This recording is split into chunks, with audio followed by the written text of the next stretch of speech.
मरीम नवाज़ बड़ी नाला आज मालूम हुई हैं कि जी जो बॉयकॉट किया गया है वो उस पर बड़ा गुस्सा है कि पीटीआई ने बॉयकॉट क्यों किया।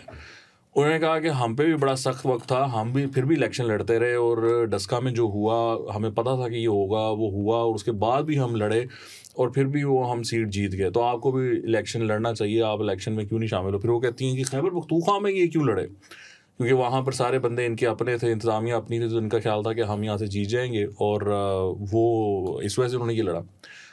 अब सवाल जो मुझे ज़्यादा इंटरेस्टिंग लगता है या जो मुझे जिस चीज़ में ज़्यादा इंटरेस्ट है वो ये है कि क्या मई 2025 के बाद जो पाकिस्तान ने जंग लड़ी है, क्या उसके बाद ग्राउंड रियलिटीज़ चेंज हो गई हैं।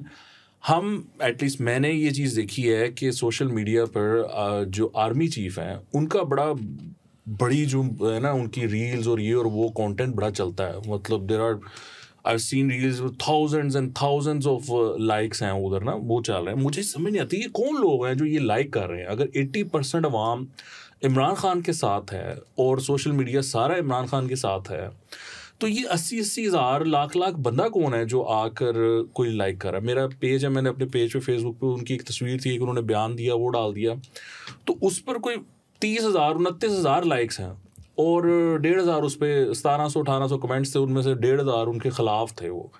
लेकिन मैं सोच रहा था कि यार ये 30,000 बंदा कौन है जिसने ये लाइक किया, ये कौन लोग हैं।